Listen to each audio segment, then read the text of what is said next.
सच। जबलपुर में एक शिक्षक के प्रयास नज़ीर बन गए हैं।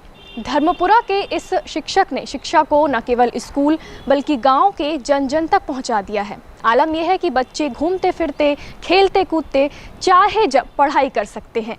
तो कौन है वो शिक्षक और आखिर उसने ऐसे क्या प्रयास किए हैं, आइए जानते हैं द त्रिकाल की इस खास रिपोर्ट में।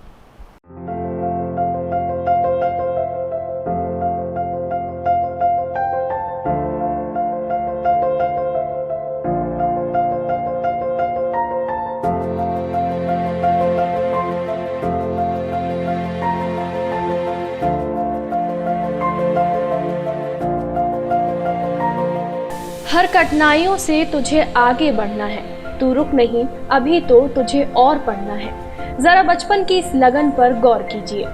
अभी अभी स्कूल से लौटे हैं, लेकिन पढ़ाई से इनका दिल नहीं भरा।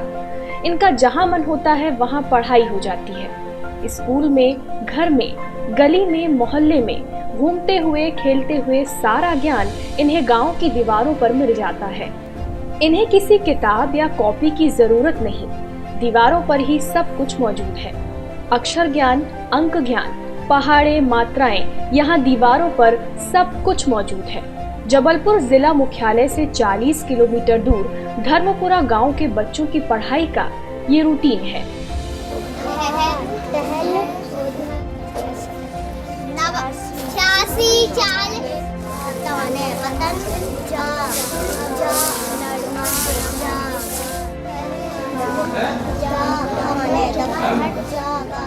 शिक्षा को लेकर ये कायाकल्प शासन की किसी योजना से नहीं, बल्कि यहाँ शासकीय प्राथमिक शाला में पदस्थ शिक्षक दिनेश मिश्रा के प्रयासों से हुआ है।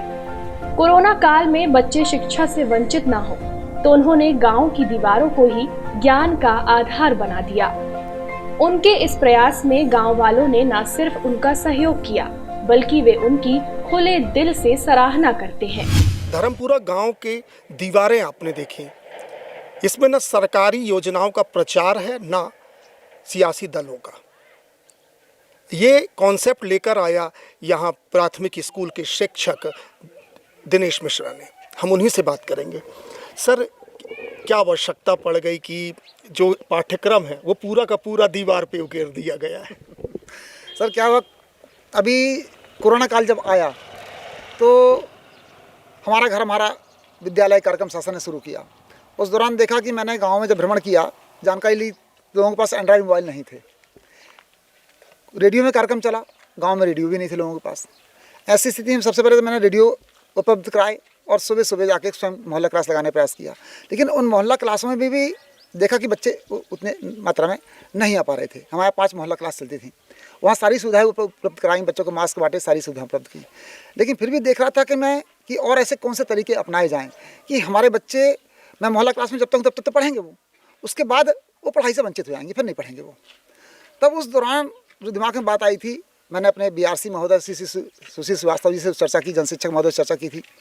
अब बात थी कि दिमाग में बात आई कि क्यों ना क्यों हम स्कूलों को सस्ते हमने बहुत देखा था, गांव की दीवारों को सस्ते हुए नहीं देखा था शिक्षा वाल पेंटिंग के रूप में। तब हमने सोचा कि अब सबसे पहले गांव वालों से बात की जाए। तो गांव में हमने चर्चा करी, गांव वालों ने हमसे कहा कि सर जी आप अच्छा काम कर रहे हैं, अब हमारी दीवार का उपयोग कर लो। वहाँ से थोड़ा हमें हौसला मिला, क्योंकि दीवारें ना होती तो हमारा जो कॉन्सेप्ट था वो पूरी तरह से लागू नहीं हो पाता। अब तक उसका असर क्या हुआ है? जो कि हम लोग इधर आए तो बच्चे बड़े इंटरेस्ट के साथ दीवारों को देख रहे थे, पढ़ रहे थे, सीखने का प्रयास कर रहे थे, लेकिन आपने उसमें कितना अंतर पुराने और अब के समय में? देखिए, मैं इस बारे में कहूँगा कि अभी मुझे करीब महीना भर हुआ है इस काम को शुरू किए हुए। बीच में कुछ गैप भी हुआ, कुछ आर्थिक व्यवस्थाएं भी मुझे करनी पड़ी।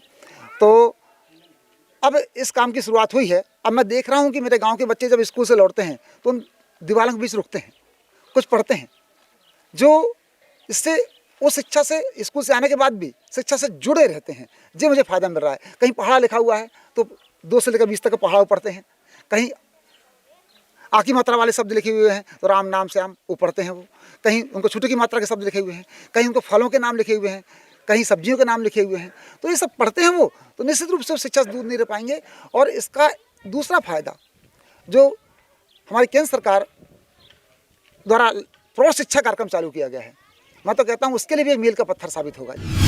गांव के मकानों की 28 दीवारों ने मानो किताबों की शक्ल इख्तियार कर ली है। शिक्षक दिनेश मिश्रा ने 40 से ज्यादा दीवारों में समूचा पाठ्यक्रम उकेरने का लक्ष्य बनाया है। सबसे खास बात कि उन्होंने इस कार्य के लिए किसी शासकीय योजना का सहारा नहीं लिया, बल्कि खुद के पैसे खर्च किए। हाँ, इस काम में उनके कुछ मित्रों ने भी उनकी सहायता जरूर की है।